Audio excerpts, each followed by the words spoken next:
When you start a business, the simple formula is show me that you can sell your product before you create or invest any money into it. There's not a platform like what you've created within the property industry. Unfortunately, you're just not going to become successful by pleasing others.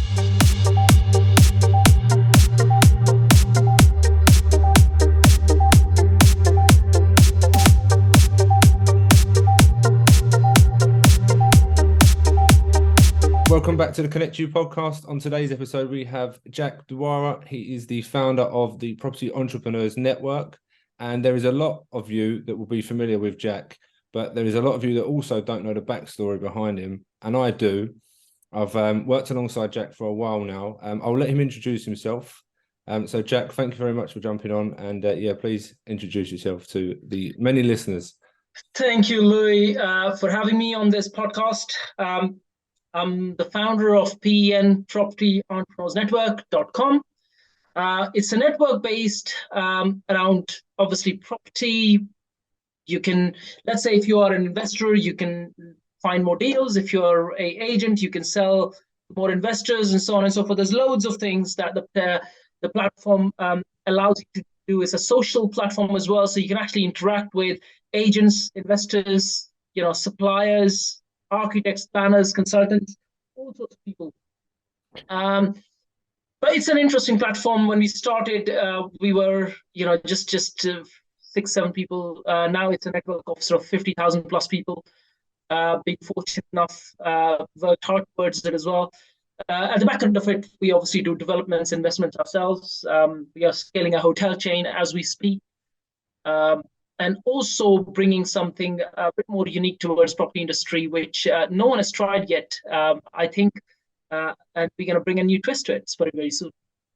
And I think that's what people, certainly myself, that's what I want to sort of get to understand as well, that you are the first person to create a social media platform within the property industry, if you like. You've got the Facebooks, the Twitters, TikTok, Instagram, but there's not a platform like what you've created within the property industry.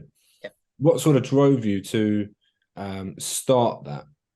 I think when you study management, and I'm a management student, I studied leadership and management. One thing you always learn is to create your own ecosystem, irrespective of how small or big it is. So when you are running a business and you're depending on, for whatever reason, on another stakeholder within the business, you always have that risk of someone pulling out or not providing a service or whatever.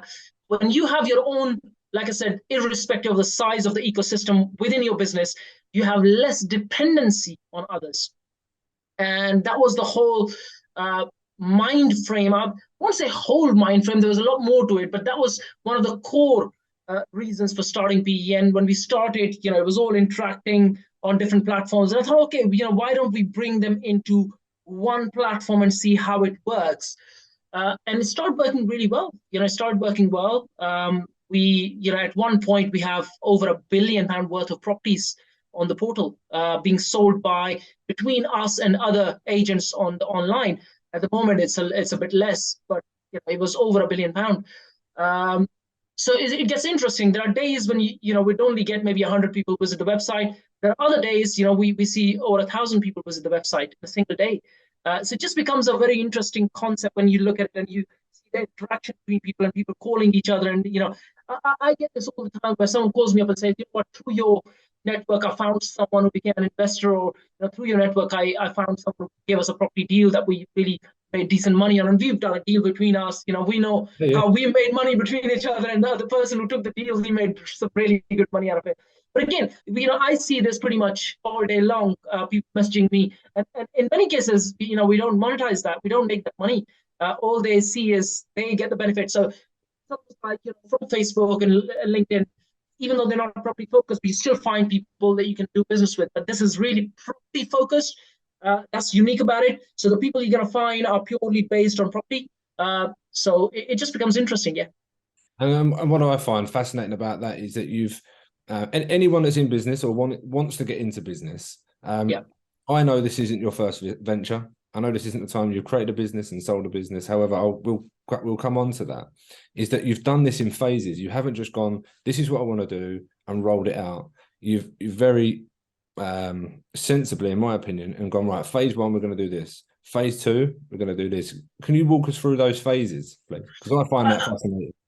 I think a lot of people make this mistake, and I've been that, in my 20s as well, where I'd come across an idea and I'd just go and invest lots and lots of money into it without testing the idea itself. That's the wrong way of doing it. In fact, I come across a lot of people who think having a great logo is creating a brand, having a great website is creating a brand. I never do any of that. In fact, even if you look at it now, it actually doesn't have a logo. There's no logo, right? It's actually the third largest network in the country and has absolutely no logo, right? Because I don't want to go and spend that £20 because that's not what's going to make me money, okay? Yes, you can spend that £20, £200, whatever you want to spend on logo, but that's not what's going to make you money, or your website, or for that matter, half a bunch of things that people do. When you start a business, the simple formula is show me that you can sell your product before you create or invest any money in it. It's very, very simple. Very simple. If let's say you want to start an estate agency, and I tell people not to because it's a saturated market, but let's say if you want to, right? Show me that you can go and find a landlord, you can get a property and you can sell it. Do not go and invest £5,000 on your website and realize that you can't sell. And that's you've created the proof of concept before you've even started. Yeah, exactly. And that's for phase one. That is phase one. We went through phase two. I've taken slow on phase three, very, very slow, because some of the things I can see not working, which we've invested money on. Some of the things are working. So we're kind of filtering out and taking it very, very slow. Like I said, it's an ecosystem within our company, the way we work. It doesn't have to reach 10 million people. Even if it reaches 100,000 people, I'm happy. As long as what I invest in actually makes sense and makes money. And where can, actually, no, I'll come back to this because the ecosystem I love. I think it's a fantastic model. But there's a reason that you started PEM.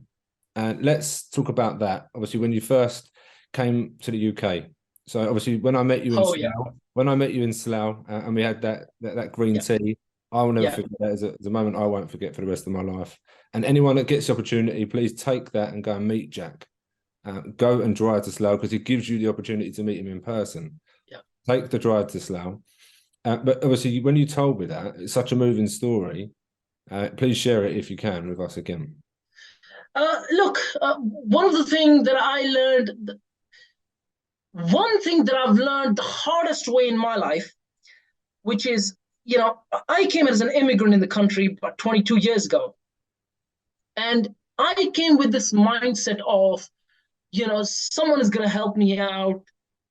And I lived in that mindset for nearly 10 years in UK, in London, till I got to a point where I was about 29 years old. And I still lived in that mindset of, okay, someone is going to come and help me, invest money in my business or invest money in me to be able to create the business that I dreamt of.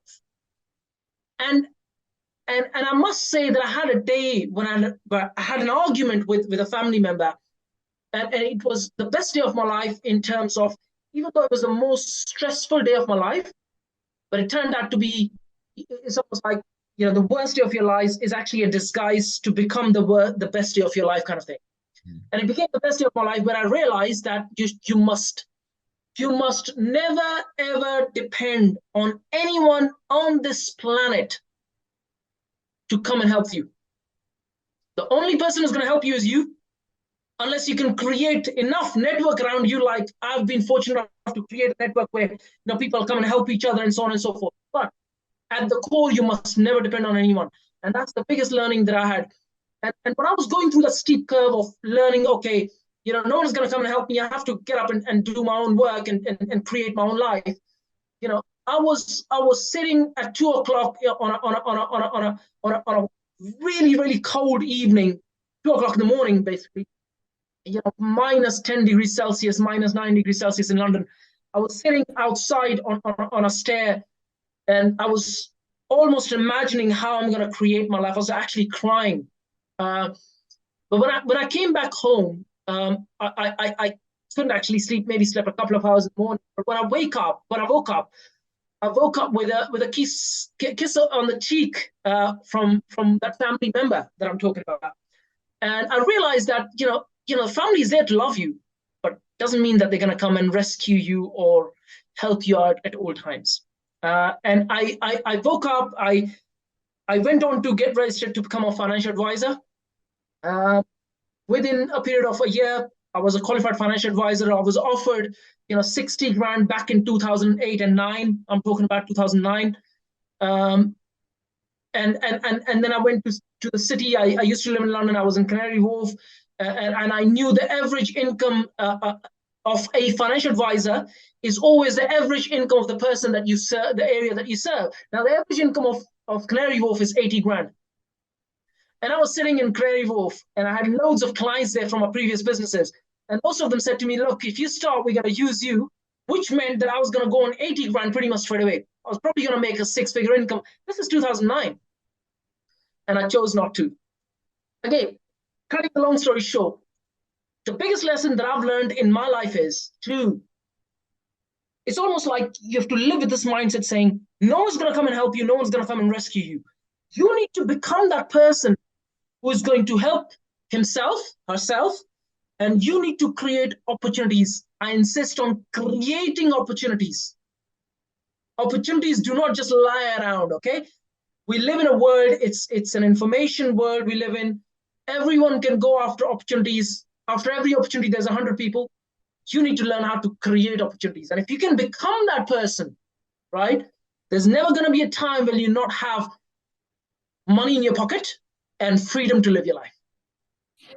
And observing you, this is the best piece of advice you've ever given me, in my opinion, is observe what I do. And that comes observe what I do. Yeah. Observe what you do. And that's going, I presume, off of the basis what you've gone through in your life and the success that you've created off of the back of it. And for anyone listening, yeah. I would say take that advice on board, because the observation of what you've done, not just the success, but your happiness, more importantly, the happiness you've created and that you've therefore given to others, for me, is second to none. Part the success aside, because I appreciate what you just said. I always tell people, if you see someone who's always happy, okay, there's a reason, and all you got to do is just observe. Just observe, why is that person so happy? And if let's say you see a person around you who's got lots of money and you want lots of money, just observe that person. Observe the actions. It's not about what someone says sometimes. In most cases, it's what they do on day-to-day basis that creates that happiness, that creates that success, that creates that money in account, that creates that cash flow, that creates that business that they can sell for millions. It's what they do. Just observe. And there's so much learning in observing. It's not about what I just say. Observe about what I didn't say, what I didn't cover. Observe what I do. Observe what I don't do. In fact, it's more important to observe what I don't do than what I do. I remember you said that as well. Again, it's not about just me. Like I said, you could have people around you, and they could be investing in a certain strategy, right? Observe what they're doing, but observe more of what they don't do, because it's in what they don't do is where success lies, not in what they do. A lot of people miss that, okay? Where they think opportunity is in what someone is doing. No, opportunity is what they are not doing more than what they're doing. And that's such a valuable lesson for anyone that's listening to take on. That sentence alone will save you money, time, and effort that you don't need to expend. So obviously, lots of tears. and lots of tears. And lots of tears. But obviously, I want to touch on, obviously, when you were sitting on that step at 2 a.m. in the morning. Yes, you've gone for a rough period back then. And what obviously you said the reason why, but what made you go into that sort of sector, if you like, to becoming a financial advisor? So I mean, to give you an example, I was an accidental landlord back in 2003. So I bought a property in 2003, I bought another one in 2007. And when I was looking at that point, I've always been one of the things, again, a lot of people miss when they are starting a business or running a business is to focus on your strengths. You must always work on your limitations as well, I must say. But at the same time, work, focus on your strengths. And when I looked at myself, this was, like the 2008 and 9 period. I've always been an intellectual, so I was very good at studies. I was good at my education. I used to be one of those students who was naughty, right? I'd be sitting. I was the backbencher, but then even then, I used to always top my class, right? So my teachers would look at me and say, why do you sit at the back? You don't need to come to the front. And I just wouldn't do that because I was the naughty one. But at the same time, they just knew that I was going to top my class in most cases, right? They just knew I wouldn't even study. I wouldn't even put too much effort into it. So I always knew I was sort of intellectual person. So I could focus on a subject, I could focus on something and actually make it happen, right? One of the things that most people, again, don't have is when you start something always complete, which means irrespective of how much pain you go through, you got to complete it.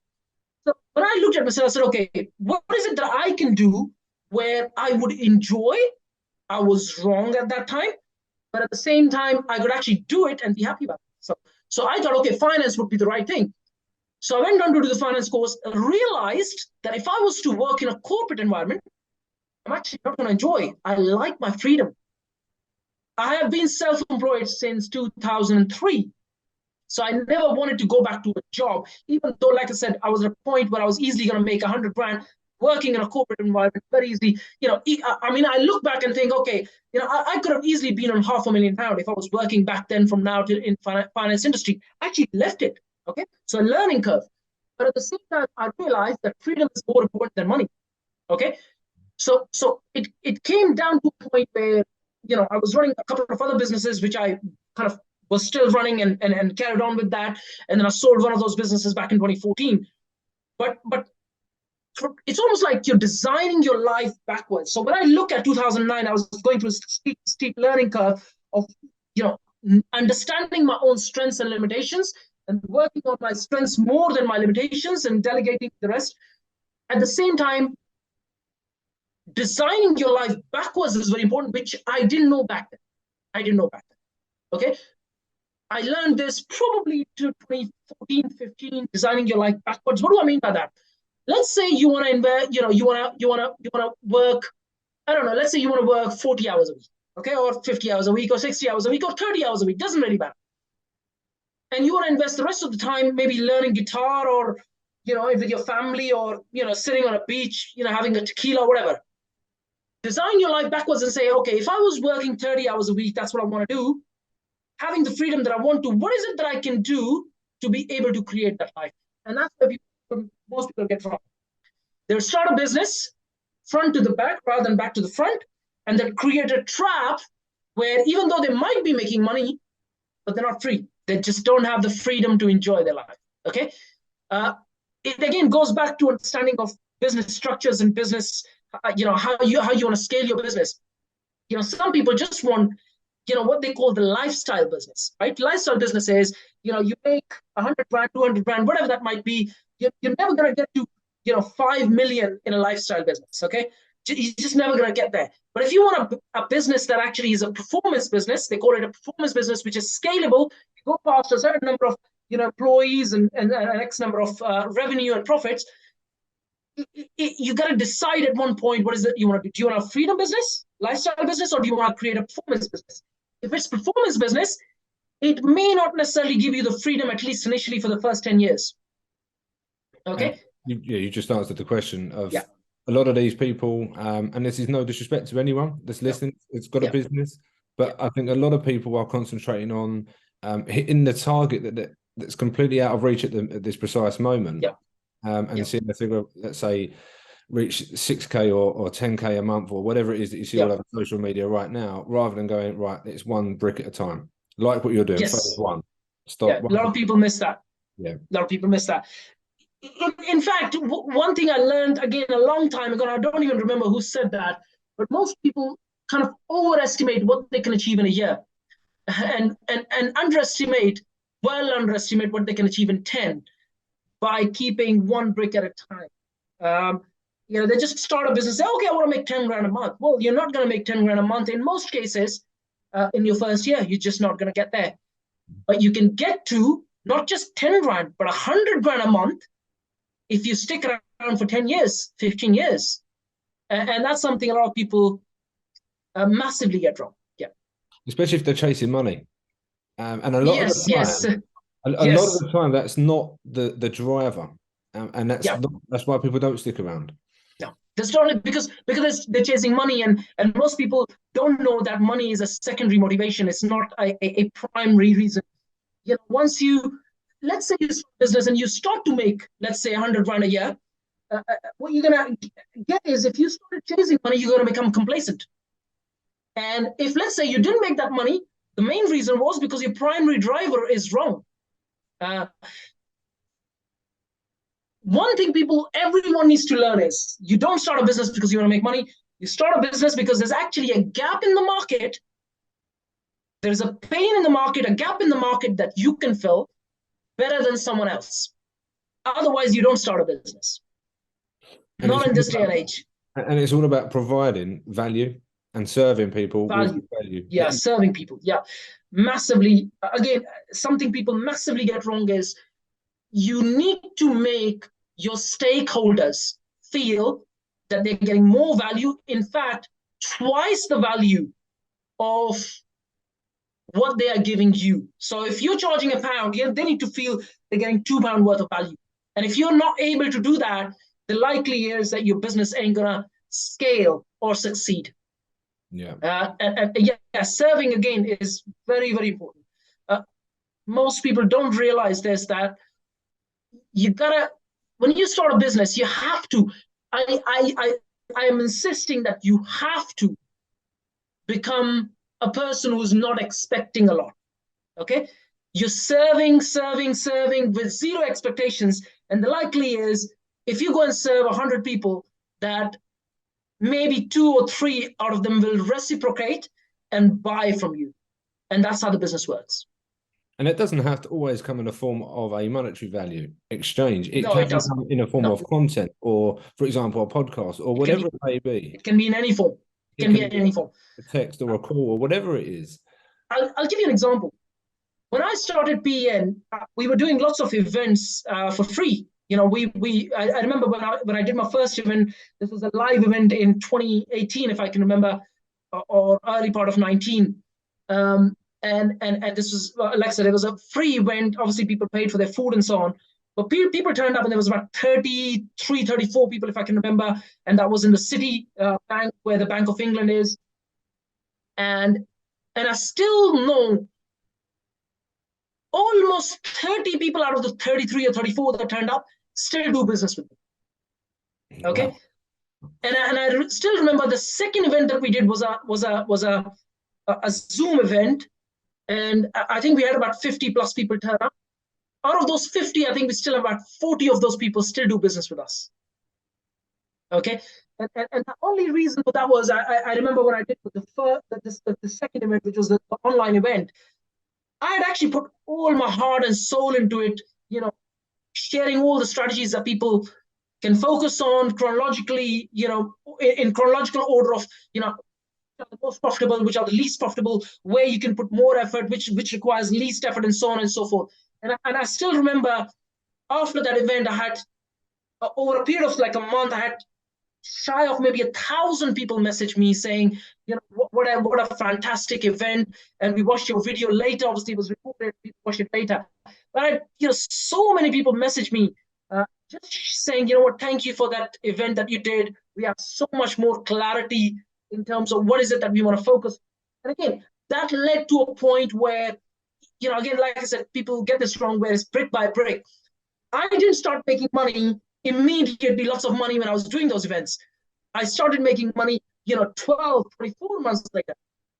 I had a month where, in fact, this year, the month of July, just in commissions, and I'm not going to talk about the investments that we have, just in commission of some of the deals that we did, we brought in 35 grand.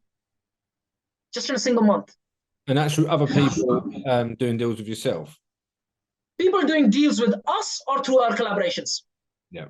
Well, Just for a single month. Similar to what we've done, wasn't it?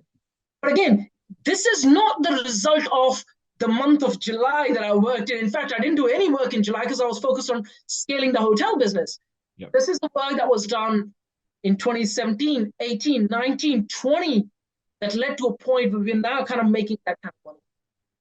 And I think that's very important for people to obviously understand that you've got to put the work in at the start. Yeah. And keep building on it. I hope people that they take that on board. And like I say, you've got to book a call with Jack to take that on board. Now, obviously, I want to talk about, you've not always had a very, well, say you haven't had a successful business. You've had other ventures that you've sold off. Yes. So it hasn't always been PEN. So no. So if I was to give you an example, again, this is something a lot of people get wrong, is that every venture that you're going to start is going to do well. The answer is, in my case, if I was to give you an example, I have been successful in only maybe 10% of the ventures that I've ever started. So most of them, 90% have failed. And if anyone tells you that they've only done one venture and they've been successful, okay, unless you're Mark Zuckerberg, which was very successful, the likely is that they're lying to you, okay? One thing I remember, John Howard shared in one of our events, and he's a very well-known person in the development space. He said, show me one developer or a property investor who says he's not lost money in a deal, and I'll show you a liar. And I say this all the time when I speak. I say, show me one person who says, I've not failed a venture, and he's a successful person, I'll show you a liar, okay? There's absolutely no way you're going to start at least 5 or 10 businesses before you really pick one that actually scales or actually makes you any money, okay? So don't hesitate if you come across something that you started, you invested maybe 5, 10, 20 grand, or maybe even 100 grand, and it didn't do well, right? Don't drag it, come out of it, start another one. The likely is that, again, I learned this, with a lot of difficulty and experiences. You only need one idea to work for you in your life, one. And if that one works well for you, you'll do really well. You don't need 20 ideas. Yes, you can work on 20 different ideas and so on and so forth, but you only need one that will make you really, really good money. And I think it's very important for people to recognize that as well, coming from someone like yourself, Jack, that's obviously been on both ends of the spectrum. That's gone from nothing to currently where you are now, but it wasn't always the way. You've had bad experiences. Yes, you've had some good in between, and now it's obviously going really well, but through hard work, determination, grit and determination. But it's important for people to understand that if they want that, they are going to have to go through failure. They will go through it. It's a fact. They will go through failure. In fact, I would go as far as to say, actually, failure is good for you. It's very, very simple. It actually makes you it gives you the strength, the resilience. It actually helps you build that resilience to be able to lead a performance style business. Okay, unless you haven't gone through a few failures, you're just not prepared to create a performance business. You just can't scale. Unless you become that person who can say, okay, let me put it in different words for you. Okay, unless you become that person who could say 99 times no to say one yes, if you haven't become that person, and unless you go through failures, you're just not going to become that person. You say 99 no's to a one yes in comparison to become the person who's going to attract success. I'm glad that you've just said that. Why do you think we as a population, not just people in business, struggle to say the word no? We are people pleasers by nature. Human name. In fact, the funny thing is, my traditional name is Jagjit, which actually means winning the heart of people. Okay. Now, it's a name given 42 years ago by my parents, but by nature, genetically, we are born as people pleasers. We want to please the person next to us. Okay. But unfortunately, you're just not going to become successful by pleasing others. You're just not going. The only person you need to please is you. And the only way you can please yourself is by saying 99 no's before you say one yes. And that is the only way to be successful, and not just to be successful. A lot of people, again, don't know this, is that it's easy to become successful. Okay, a lot of people think becoming successful is difficult. It's not. It's easy to become successful. It's 10 times more difficult to keep success. And unless you become that person who can actually say 99 no's, you're just not going to keep success. So would you say it's focused attention on your business is harder than obviously just the attention part? Because people that I come across now, their attention is focused on building a success, but actually keeping that attention focused on building a business is a lot harder. It is 10 times. I mean, again, if you look at the average of the world, out of every 10 people, 8 are just not successful. 2, those who are successful are, let's take an average of 100, because it's more easier. Out of 100 people, 80 are not successful. Yeah. They kind of live the life that they have to rather than they want to. The 20% that are successful, only the top 1%ers actually have the full freedom to enjoy the life that they want. The rest of the 17% still are successful, not necessarily as successful as they would like to be, still struggle with a few things. The 2% are fairly successful, have the freedom, maybe not 100% of it, maybe 90, 95% of it, and then you have the 1% who have all the freedom in the world. But you're not going to be able to, and to be able to get the gist of how it all works is you need to be able to speak with those 2%ers, or for that matter, the 3%ers, to say, how do you not just become successful and create the freedom at the back of that, but how do you actually keep that success? I mean, if you look at FTX, the guy was worth 30 billion pound and loses everything overnight. A lot more easy to become successful. It's 10 times harder to keep success. And like I said, unless you go through a few failures and a lot more hard days, you're just not going to become that person. You need those failures. You need those hard days. You need the hard stakeholders. You need the hard employees, difficult employees, to have those conversations, to become a person that actually build that resilience within you, makes you that, what they call the CEOs. If you read about the Jack Welches, if you read about the Elon Musks, right? We talk about Elon Musk a lot. But if you talk about those guys, and if you study their lives, right, they will tell you that initially how success was so easy. But then they will tell you how difficult it was to retain that success. Yeah. So much more harder. And if you go and read the book of Jack Welch, right, he's written one book. I keep forgetting the name of the book, but he's written one book where he actually compares his life to the CEO of Sony. And where he says, everything that Sony did right and many things that I did wrong, even then I was more successful than Sony, because Sony was just striking with bad luck every time. Okay? So keeping that success is way more harder. And the only way you can actually make this probability more in your favor is by spending more time with those 3%ers in the world.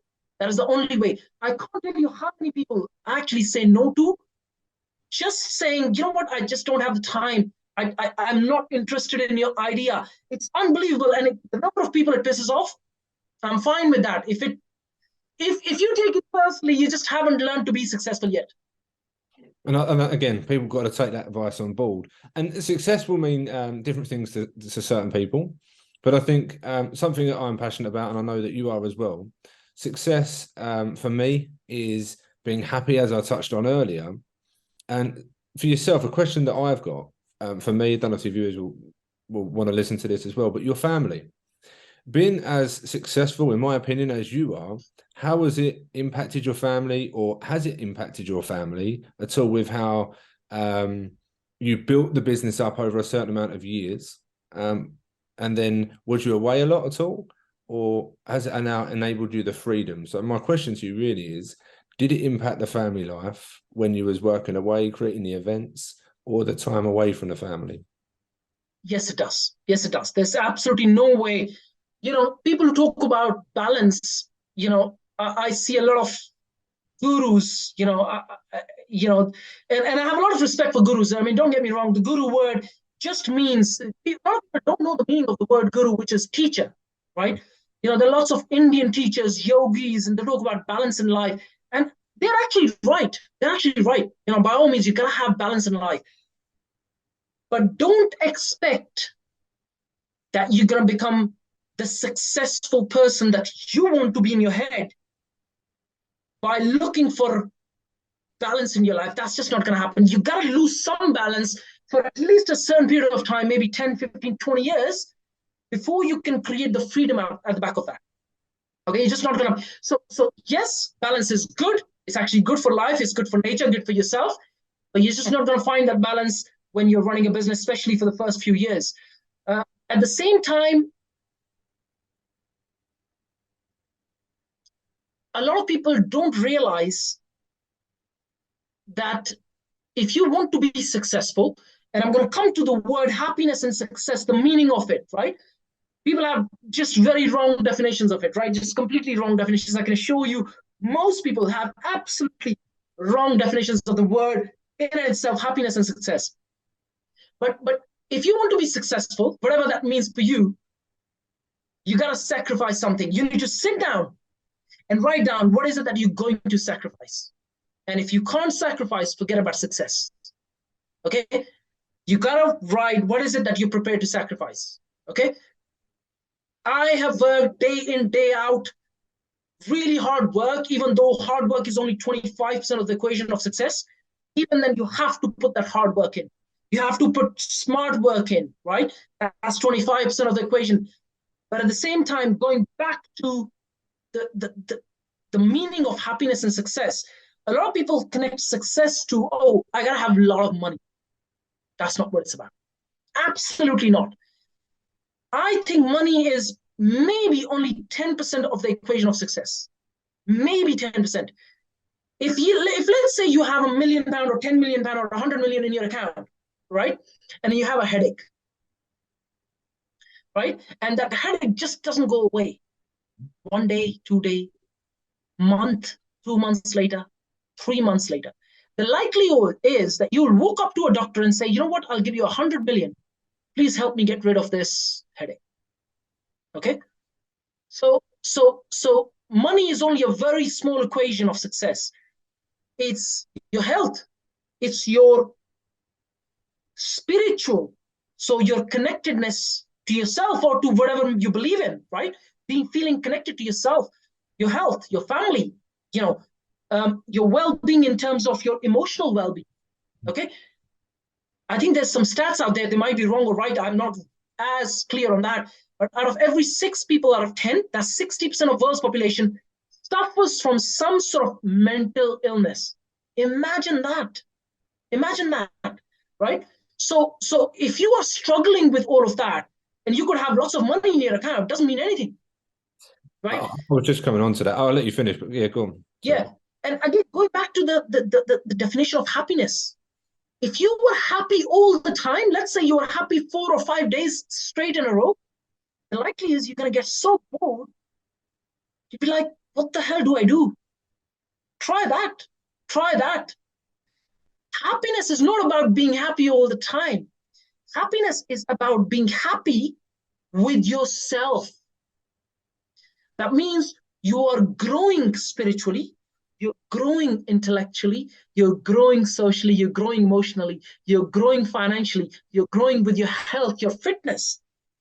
If you have all of that in a certain way balanced in your life, the likelihood is that you're going to be happy most of the times that you need to. The rest of the times that you're not happy, you're not supposed to be. Because you need this to be able to not just get bored of happiness. Does that make sense?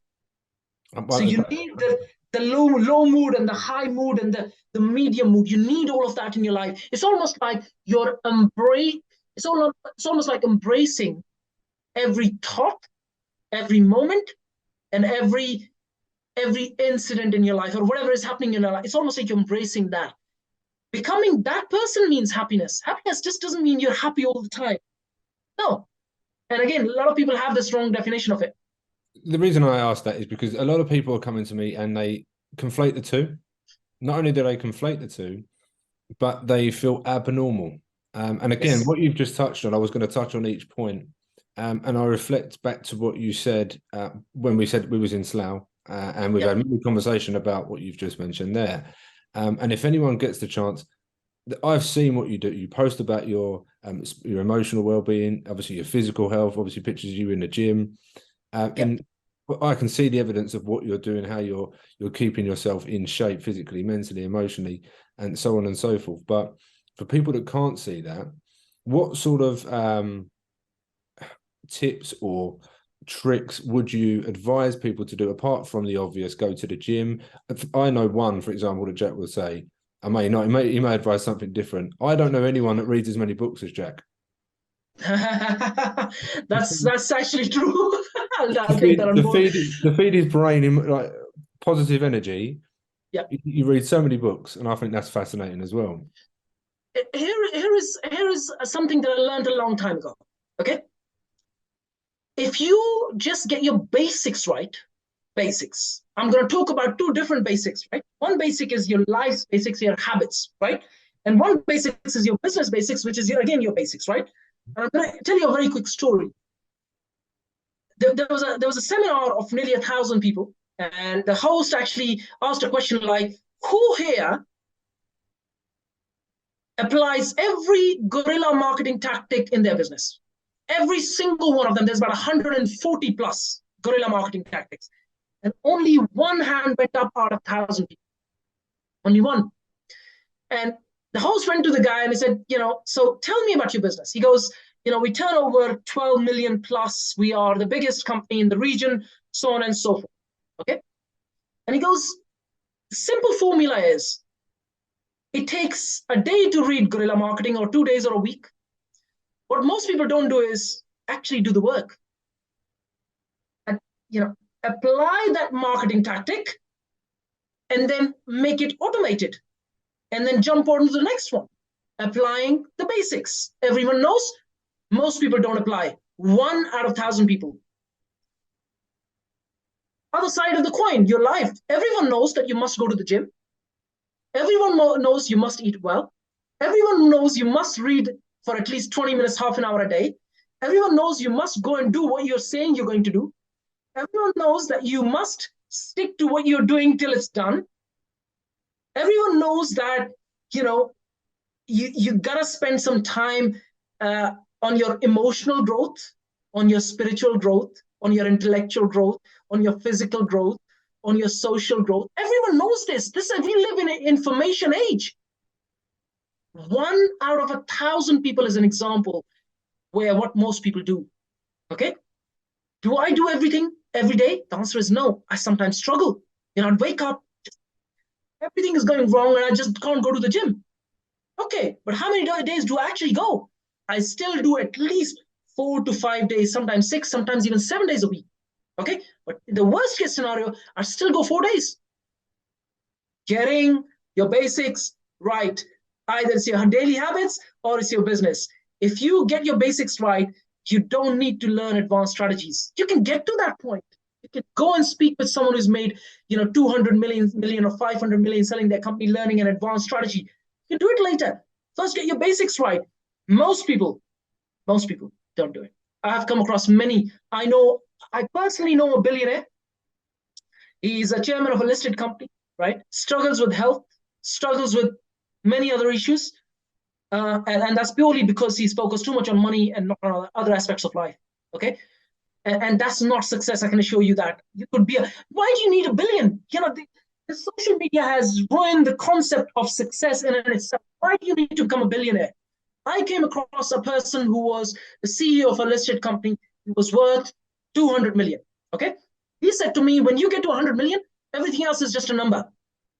You can't buy a better property. You can't walk into a better restaurant. You can't buy a better car. You can't have more freedom once you reach 100 million. Okay, the target could be 10 million, 100 million. You don't need to become a billionaire to live a good life. In fact, you don't even need 10 million to live a good life. You only need about 20, 30 grand a month to live an amazing life. Like you could live a superhuman life if you make maybe 30 grand a month. That's $1,000 a day, right? I know it's not easy getting to that point, but it's not that difficult either. Okay. And again, Going back to the definitions of, you said anything that's beyond what people don't know. The answer is just get your basics right. It's not rocket science. And again, what I feel is important to that is to add on to that is being part of a community like PEM, where you can see people sticking to the basics, really, because that's what it is. To me, it's basic, it's fundamental to have a habit. And that's what I've mentioned so many times on the podcast. I said it to yourself. Anyone that knows me is if I don't have my foundation set, then it doesn't just impact my home life, my emotional state, it will impact the business, which then has a snowball effect. And again, obviously, I don't want to dwell on that too much, but you've just touched on exactly what I would have said as well. So for anyone listening, it's not just myself, other guests have said the same thing. You've said it perfectly as well. So let me share you a very quick story before we end this session, okay? I was at a point in life where, I didn't have a lot of successful people around me, okay? And I said, okay, how do I surround myself with successful people? So I started reading, right? When you read a book about someone who's been successful in whichever aspect of their life, right? They could be a lot more happy, they may have more money, or they may have whatever it is that you're looking for, right? You are actually imaginatively surrounding yourself with that person by reading that book, okay? If you can't find a person in that space, right? So first, if you can't find people, go and surround yourself with books. The likely is that when you read that book, you're going to attract a person in that space of success, whatever that may be. You're going to attract someone who you can surround yourself with. Fantastic. I mean, I wanted to touch on your hotels, but I appreciate that you got your, obviously, pretty strapped for time. We will have you back on if you're happy to come back on. But Jack, I want you to just tell people where they can come and find you, if possible, please.